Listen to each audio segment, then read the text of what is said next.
So, the Middle East has erupted, and it's erupted in a way it hasn't in the last 50 years, to be precise, since the Yom Kippur War of 1973.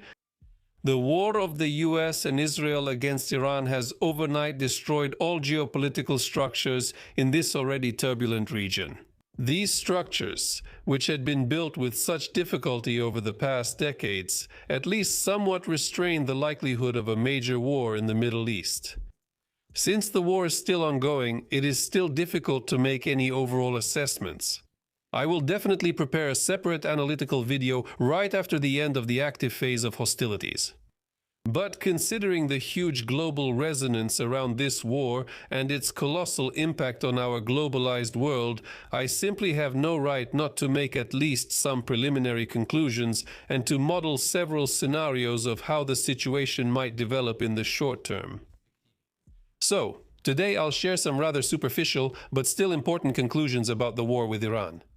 Let's analyze why, despite the obvious tactical success, events are unfolding not in favor of the US and Israel. We'll find out how events in the Middle East might affect Ukraine and, in general, the prospect of withdrawal, and whether the Kremlin can really start popping champagne and celebrating victory right now. My name is Semyon, this is MGSO TV channel. Let's go. And once again, to the Middle East.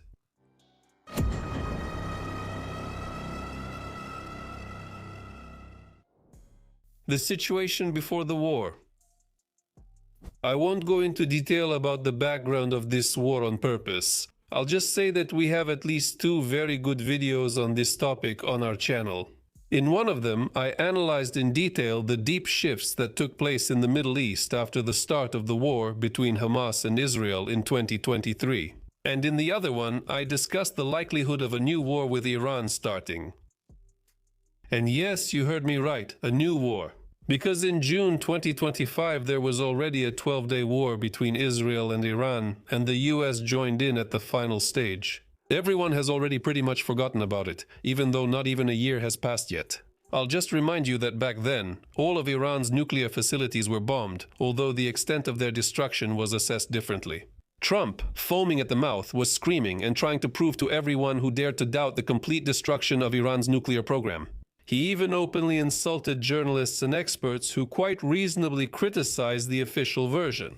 Let me also remind you that at the end of 2025 and the beginning of 2026, Iran was swept by protests of unprecedented scale. At a certain point, it even seemed that the dictatorial regime of the Ayatollahs was about to collapse. However, the authorities managed to brutally suppress the protests, flooding entire streets with blood. And I mean that literally. As for the know-how, I should note that at that time, Iran completely shut down the internet, and by the way, it still hasn't been turned back on. And against the backdrop of all these events, in the second half of January, the United States began moving significant forces to the Persian Gulf region. And by February, there were already 2 large carrier strike groups concentrated there, with the possibility of deploying a third. Such activity had not been seen in the region since the Iraq War in 2003, so even then, the threat of a new war was already hanging in the air.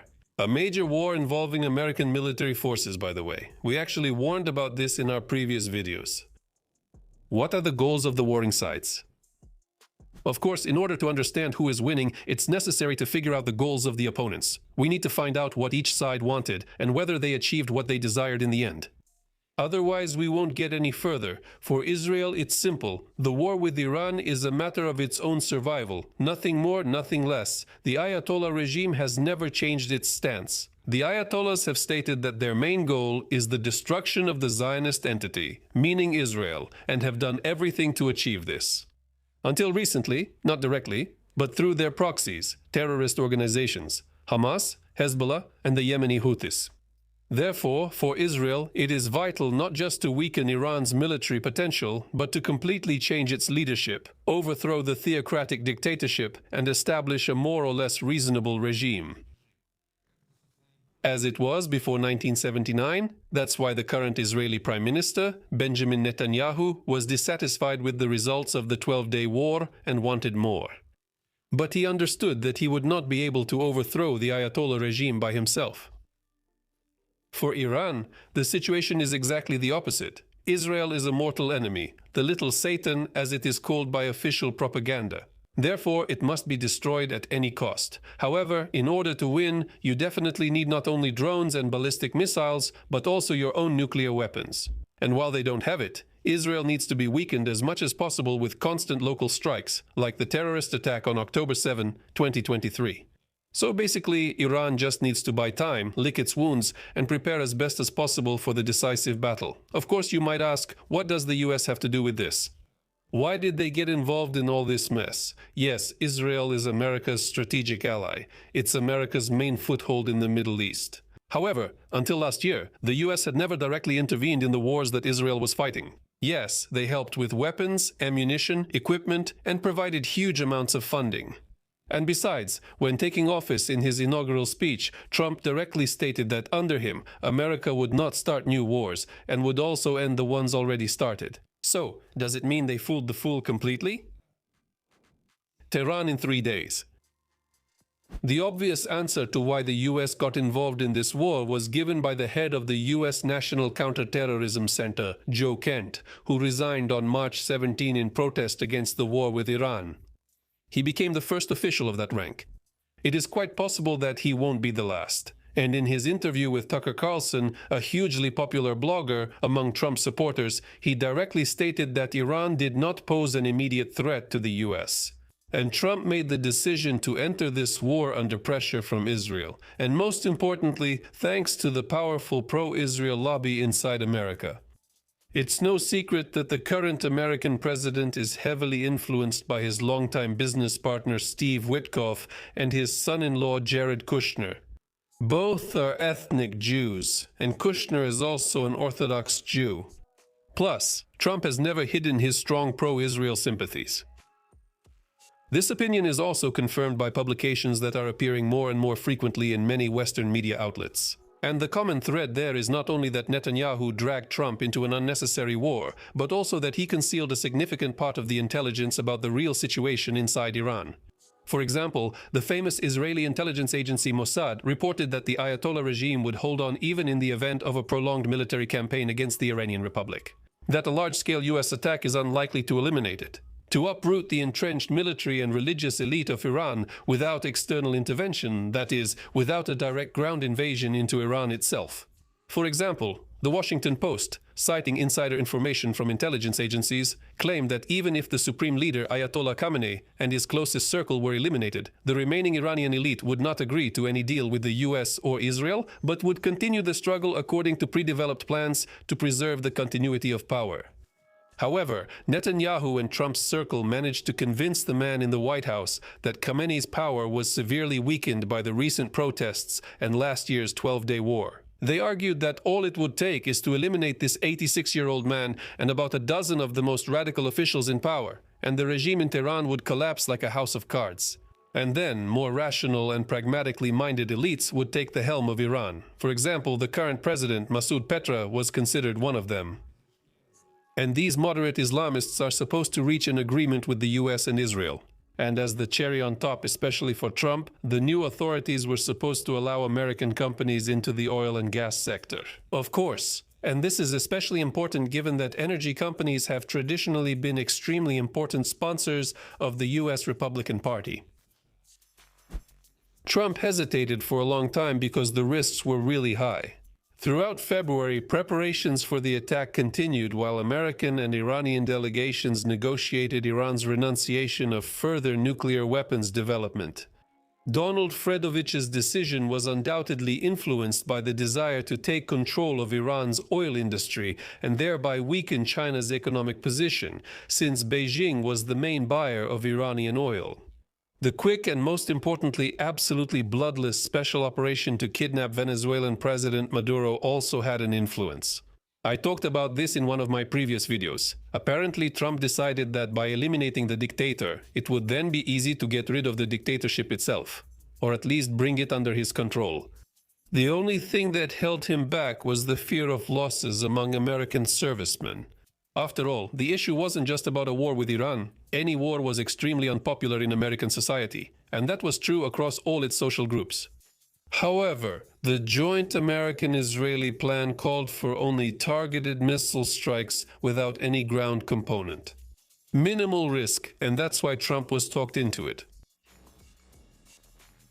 Any plan only lasts until the first shot is fired.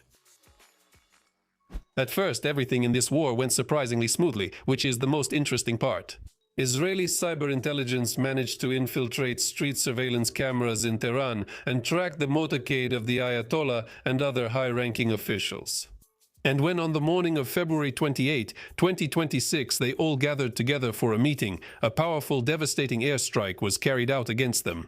On the spot, Iran's supreme leader Ayatollah Khamenei was killed, along with many Iranian military commanders, including the Minister of Defense and the Chief of the General Staff. Thus, in one fell swoop, one of the worst dictatorships of modern times was decapitated. At the same time, powerful American and Israeli strikes were also carried out against Iran's military infrastructure.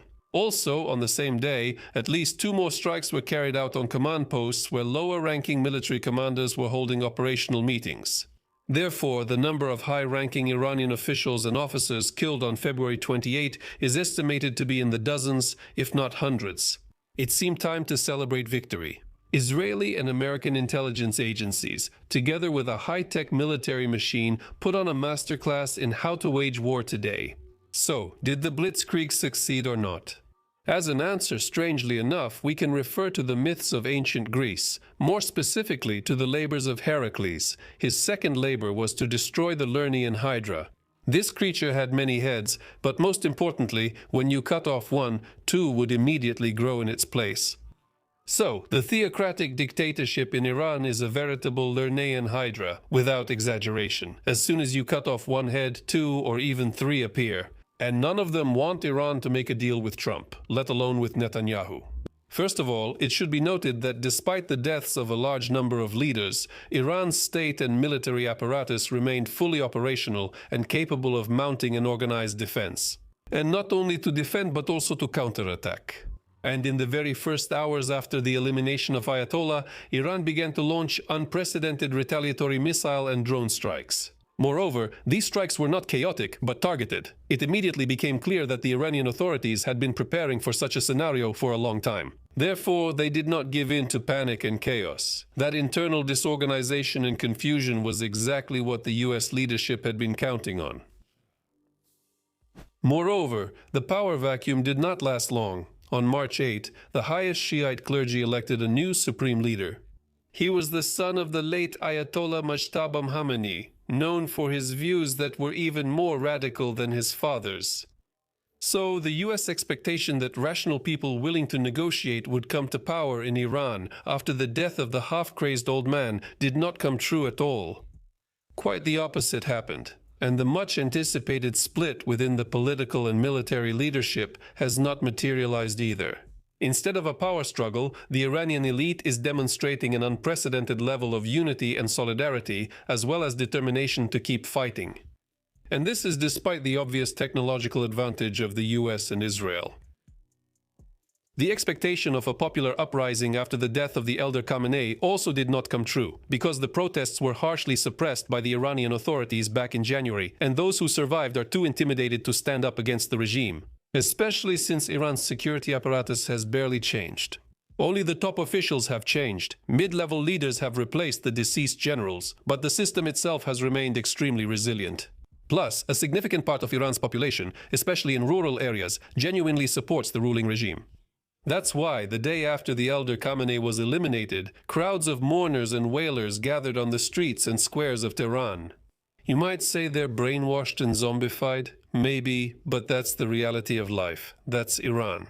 And in general, before launching the attack, Trump absolutely had to watch the old Soviet film White Son of the Desert, in which the main character meaningfully states, "The East is a delicate matter." The weakest link. When planning the attack on Iran, Trump completely failed to consider the possibility of a retaliatory strike. More precisely, he expected that such a strike could be carried out against Israel, which is quite logical, or against American military forces in the region. But Iran struck where it was least expected, at the oil monarchies of the Persian Gulf. Traditionally, over the past decades, Qatar, Kuwait, Bahrain, the United Arab Emirates, Oman, and of course Saudi Arabia have been considered allies and trading partners of the United States. They bought American weapons and military technology, and on their territory there were American military bases, serving as guarantors of their stability and security. But in this case, the American military presence became not a security umbrella, but rather a magnet for Iranian missiles and drones. However, not only American military bases were targeted by the Iranian strike, but also the holy of holies of the Arab monarchy's economy, the oil and gas infrastructure, as well as numerous hits on completely civilian facilities. Footage of Iranian drones hitting hotels and skyscrapers in Dubai spread all over the world. And despite the relatively small number of casualties, the reputation of the oil monarchies as an ideal place for investments from all over the world was destroyed overnight. After all, for the past 20 to 25 years, Dubai, Doha, Riyadh, and other cities in the Persian region were considered a safe haven for wealthy people, regardless of where their money came from. Arab sheikhs typically didn't question the source of money. Having plenty was what mattered. That's why these countries quickly became a magnet, not only for legitimate billionaires, but also for all sorts of shady characters and outright criminals from different corners of the world. As you know, money doesn't smell. The role of international tourism was also constantly increasing, especially in the Emirates and Qatar, and now this carefully constructed idyll has collapsed. But that's only half the trouble. Iran has taken a step that many experts had previously warned about, but still secretly hoped would never happen. The theocratic dictatorship struck at the West's most vulnerable spot, their energy dependence. And it blocked the main transport corridor for maritime shipments, the Strait of Hormuz. For those who still haven't heard or figured out what's going on, let me spell it out. The Strait of Hormuz is a strategically important route connecting the Persian Gulf with the Gulf of Oman, and further with the open ocean. Before the war, about 20 to 25% of the world's oil and liquefied natural gas exports passed through it. To put it even more simply, for any Persian Gulf country to sell oil abroad, it needs to be loaded onto a tanker. And the tanker inevitably has to pass through the Strait of Hormuz. Its width at the narrowest point is only 30 meters. It's a perfect bottleneck. Block it and that's it. Done. No matter how much energy resources are loaded, they simply won't be able to leave the waters of the Persian Gulf. That's exactly what Iran did, specifically to provoke a global energy crisis and thus put pressure on the US. Iranian drones started sinking all ships passing through the Strait of Hormuz. They let tankers through, as well as Chinese, Indian, and Pakistani ships. Even now, China remains the main buyer of Iranian oil, as well as the main supplier of technology, including military technology. The result of the naval blockade was quite predictable. The prices of gasoline, diesel, and gas skyrocketed, causing a severe shock among ordinary consumers, and energy-poor countries are the ones suffering the most from this. Countries with large populations, many industrial enterprises, but little or no domestic resources. These are primarily Japan, South Korea, and of course Europe. They're celebrating in the Kremlin. Let's start by looking briefly at history. In 1973, the Fourth Arab-Israeli War took place, better known as the Yom Kippur War. Back then, not without difficulty, Israel achieved a decisive victory over Egypt and Syria. However, in retaliation, the Arab monarchies and primarily Saudi Arabia stopped supplying oil to Israel's allies. A global energy crisis broke out. Prices tripled or quadrupled, and once again, Europe suffered the most. The alternative became Soviet oil. The USSR greatly boosted its energy supply, earning huge foreign currency revenues. It was precisely these petrodollars that allowed Brezhnev and his associates not only to continue the very costly Cold War, to buy military technologies on the black market, but also to maintain a barely acceptable standard of living for their citizens. This continued until President Ronald Reagan, with the help of another wave of Arab oil, brought down global energy prices. However, that's a different topic for discussion. For now, let's just take note of it. And now, let's return to today's world. Already in the first days of the war with Iran, when the price per barrel of oil approached and then even surpassed the $100 mark, most of the world's media began to state directly that the main beneficiary of this war would be Putin. To continue the war with Ukraine, a lot of money is needed, and super high oil prices are the simplest way to replenish the federal budget, which has been worn out under the weight of sanctions. And these are not just empty words. Russia began to receive windfall profits in just a matter of days. Moreover, in order to somehow bring down prices on the global market, the US even took an unprecedented step and suspended sanctions against Russian oil and petroleum products. This step caused quite a stir among the alliance and Ukraine, but Trump was relentless. However, even this move did not bring the expected result. Prices kept rising and the money kept flowing to Moscow. So while the war in Iran is ongoing, the Kremlin can really celebrate, not with champagne perhaps, but definitely with some snacks and vodka. There's little good news so far. And first and foremost, this is bad for Ukraine, because the more export revenue there is, the more opportunities there are to continue the fighting. The math of war in this case is not in Ukraine's favor. Go ahead, Eagles, and we'll follow you. After the first week of the war, it became clear that missile strikes alone would not break the Iranian regime. A ground operation was needed. An invasion of Iran itself was necessary. And that, by definition, means huge casualties for the attacking side. As I mentioned earlier, the Iranian armed forces have kept their combat capability. Moreover, the troops that enter Iranian territory, whether they like it or not, will have to deal with a large, fanatically minded population that definitely won't welcome the invaders with open arms.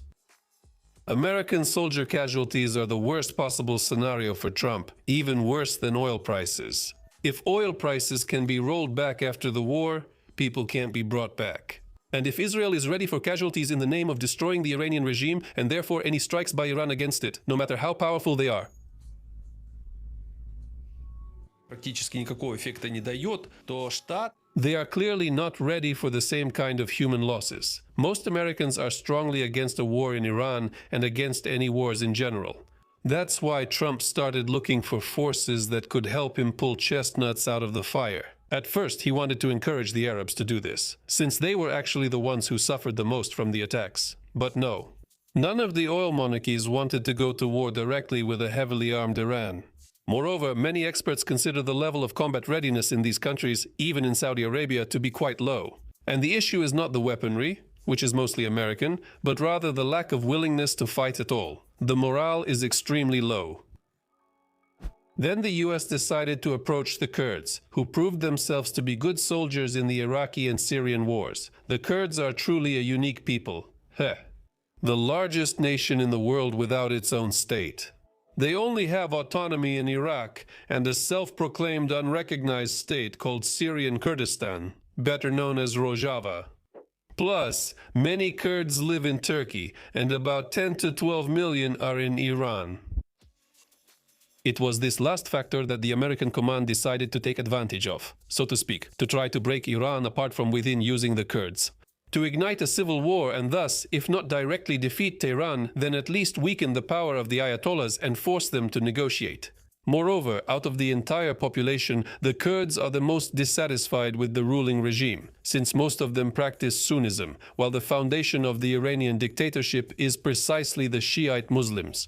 Plus, the Kurds have traditionally had good relations with Israel. Israeli intelligence agencies regularly recruit Iranian Kurds for their purposes and even supply the local population with weapons and ammunition.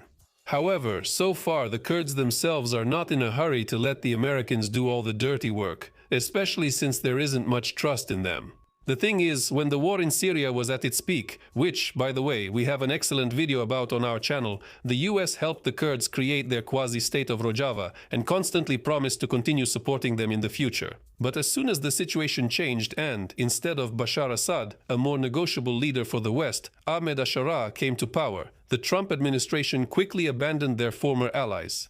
So, when the new Syrian authorities began to regain control over the Kurdish territories in early 2026, the Americans didn't lift a finger to help them.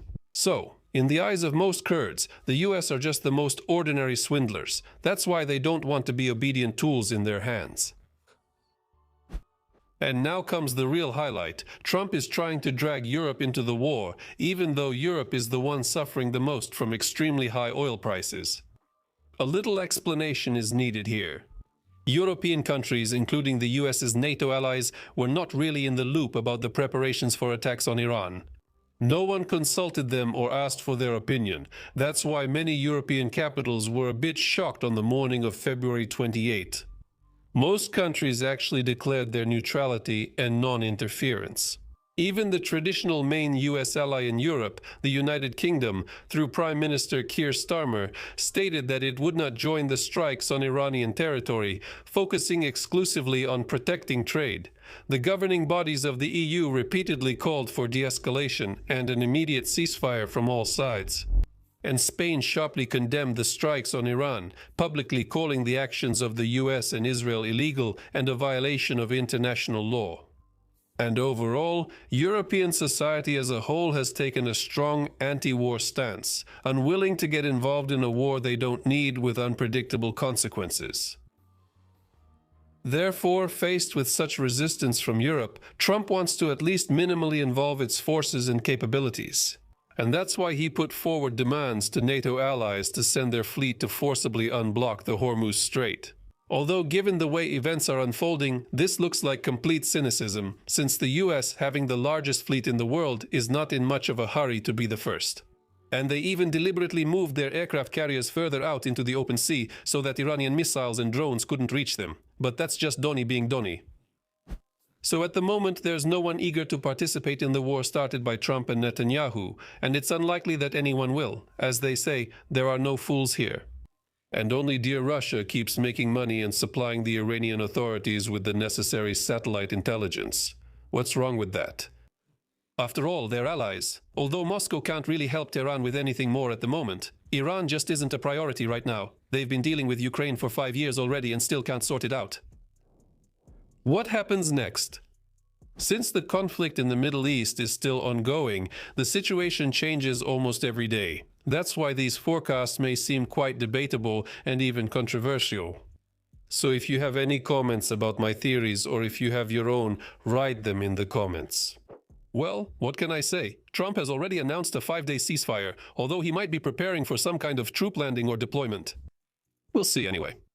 I would be happy to read your comments. If needed, I will prepare additional material. I'm always open to new discussions and new ideas. So, the simplest and at the same time extremely fraught with negative consequences is for the US to simply back out of it. As the war in Iran drags on, not only experts but even the advisors of Donald Fedorovich himself are increasingly calling to declare victory and end the war. That's a very Trump-like approach, maximum PR effect. And after that, let the chips fall where they may. Just remember his statement that in 1 year of his presidency, he ended 8 wars, 2 of which were nuclear. Well, yes, with another peace gesture like that, oil prices will just skyrocket. Oh well. However, in reality, it's extremely difficult for Trump to quickly get out of the war and declare victory right now. Theoretically, he could pull off such a move even tomorrow, but in that case, Tehran would largely retain its military capabilities, allowing it to block the Hormuz Strait. In practice, this would mean that Iran, even despite the losses it has suffered, would have achieved a strategic victory of truly historic significance. The attack by the US and Israel has actually given it the opportunity to take control of the Hormuz Strait, something it had never dared to do before. And no matter what Trump later says about his victory, Iran is unlikely to simply unblock the strait, and shipping there will hardly return to its pre-war format. After Tehran demonstrated its ability to blockade the strait, something the Americans were unable to prevent. It is Iran, along with its closest ally China, that are effectively becoming the masters of Hormuz, gaining the ability to set their own terms for the passage of ships. In that case, it is Iran that will gain not only control over global pricing for oil, petroleum products, and liquefied gas. That's the first point. And secondly, such a situation will effectively put the Arab oil monarchies in complete dependence on the authorities of Iran. And even if the Ayatollahs charge some symbolic fee for passage through the strait, like $1 or a dirham, it will still mean a dependent position for the Arab states of the Persian Gulf. And first and foremost, Saudi Arabia, which has a dramatic history of rivalry with Iran for influence in the Middle East region. It is in this context that we need to consider the demands put forward by the Iranian authorities for ending the war. Payment of reparations by the US for the damages caused, security guarantees against future aggression, and most importantly, the complete withdrawal of American military forces from the Persian Gulf region. The demands for reparations are, of course, meant to humiliate the Americans as much as possible. After all, the US has never in history paid military reparations to foreign states, and the very fact of payment would mean a legal acknowledgement of both their guilt and their defeat. But the demands regarding military bases are actually an attempt to become the hegemon in the Middle East. Because if the Americans leave, it would mean a geopolitical victory for Iran and the transformation of the oil monarchies into its satellites. Because there simply won't be anyone to protect them. American influence in this key region of the planet will be almost completely wiped out. Although Trump's original goal in the war was exactly the opposite, to take control of Iran's oil and gas fields so that he could then dictate his terms to China and not only to them. And Israel will end up losing the most, as its security won't be worth a dime. The situation, roughly speaking, will roll back to somewhere around the 1950s or 1960s. Israel will once again find itself surrounded by enemies, and the US will no longer provide such significant support. And if by that time Iran has a nuclear bomb, I don't even want to talk about it.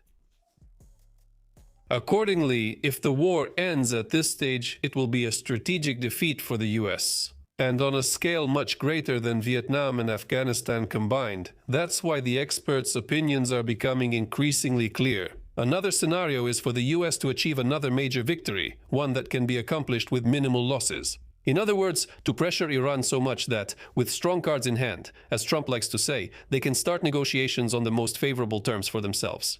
And as the target for such a victory, the island of Kark is mentioned more and more often. It's a small island, just 25 kilometers from the coast, with an area of only 20 square kilometers. However, its strategic importance lies in the fact that the largest Iranian oil export terminal is located there. There are huge oil storage tanks here, an underwater pipeline system from the mainland, and several docks for supertankers.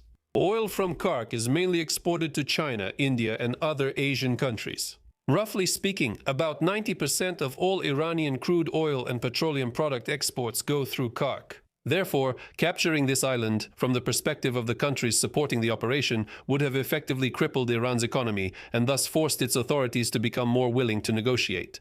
However, this scenario, despite its apparent appeal, also has quite a few weaknesses. First of all, how could a landing on the island be technically carried out? How could it be captured? And how could the Americans even approach it? Given Iran's control in the area, all of its regional strike systems would need to be disabled for a significant period. How could this be accomplished? Secondly, even if the Americans manage to capture Kark, does that guarantee a quick peace? Will Tehran really agree to negotiations and accept the terms set by the United States?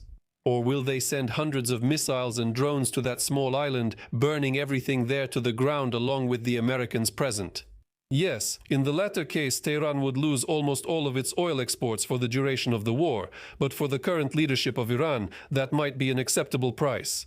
Moreover, if all the infrastructure on the island is destroyed, oil prices will skyrocket. And after all, Iran might not strike Kark Island in order not to destroy its own export facilities, but will deliver a massive blow to the most vulnerable spot, to the entire oil infrastructure of the Persian Gulf countries. Not just to damage it, but to completely destroy it. Destroy it in such a way that it would take 10 years to recover. The outcome will be the same. Prices will rise multiple times. In addition, Iran can constantly carry out precise strikes against the Americans on Kark Island without destroying the infrastructure, hitting their logistics, which will lead to constant and significant losses. As a result, the American soldiers on the island will end up practically trapped, especially considering the lack of opportunity to deploy powerful air defense systems. Just like the Russians on Snake Island in 2022. How did that end? Напомните-ка мне. And the most important point. Capturing Kark won't help unblock the Strait of Hormuz in any way, since the island is actually located at the other end of the Persian Gulf. Iran has other islands near Hormuz, but capturing them won't solve the problem with the strait, since Iran can keep it under control from the mainland. To fully unblock the strait, the US would need to capture all of Iran's coastline adjacent to it, which would require enormous forces, something that is clearly not happening right now. Of course, the third scenario remains in place, the do-nothing one. Don't change anything, just leave everything as it is. The easiest thing for Iran would be to launch missiles and drones, hoping that the Arab sheikhs, losing billions, will eventually put pressure on Washington. Considering the huge investments of American businesses and the Trump family's personal investments in the oil and gas business of the Persian Gulf, this option doesn't look unlikely at all. On the other hand, the US and Israel will continue to strike, wiping out Iran's military potential completely and hoping that the much-talked-about split among the Iranian elites will eventually happen. Fortunately, the new Supreme Leader, Khamenei Jr., has never appeared live on air. Rumor has it that he is now dying in Moscow in the Kremlin hospital, never having recovered from his injuries on February 28. His death could still stir up the Iranian leadership. Well, who knows? Let's sum up the modest results. As I mentioned earlier, so far the results are far from encouraging, for everyone except Iran, Russia, and of course China, which greatly benefits from the weakening of its main geopolitical rival. The more the US gets drawn into a prolonged war, the better it is for Comrade Xi from the Celestial Empire. Especially since, with the unstable situation around the Hormuz Strait, Russian oil exports to China will inevitably increase, which will further strengthen the alliance between Beijing and Moscow. Let me remind you that Trump came to power, among other things, on a wave of promises to break up the Russian-Chinese alliance, as it contradicts the national interests of the US. A war with Iran also further divides the global West, and this is happening even without any of Trump's claims over Greenland and Canada. After all, when the American president says that the US is not interested in the Hormuz Strait since they don't use it, that means other countries that get oil through it should be the ones to deal with unblocking it. That means he's basically advising those other countries to go negotiate with Tehran about the terms of unblocking it. It's unlikely the Europeans, with a much weaker navy than the US, would take military action against Iran if the Americans end the war and withdraw. Not to mention India or any other countries, all of them will go not to fight but to negotiate with Tehran. Just like the oil and gas monarchies of the Gulf, which need to resume their exports. For Ukraine, the continuation of the war is dangerous, not only because Russia is quickly replenishing its depleted budget with petrodollars, but also because Ukraine's military potential is rapidly dwindling. First, the number of interceptor missiles for air defense systems is dropping. In just the first 4 days of the war, the US, Israel, and Arab countries used more Patriot missiles than are produced in a year. If the war drags on further, Ukraine simply won't be able to buy this extremely scarce commodity. Not because Trump is bad, but because American stockpiles will be empty. And in the end, a major war in the Middle East will further devalue the concept of international law, which Ukraine relies on in its confrontation with Russia. No matter how crazy the Ayatollah regime is, the US and Israel were still the ones who attacked first. And the justifications they use for their preemptive strike are very similar to Putin's. Moreover, photos of destruction and casualties in Ukrainian cities have long been pushed out of the global agenda by a flood of other photos and videos of destruction. And casualties in Iran, Israel, the Emirates, and other countries in the Middle East. As unfortunate as it is, the topic of the Russian-Ukrainian war remains on the periphery of global attention. Finally, I want to thank all the viewers for watching until the end, and a huge thank you to the channel's sponsors. Without you, making videos like this would be really difficult. Thank you so much. Goodbye, everyone.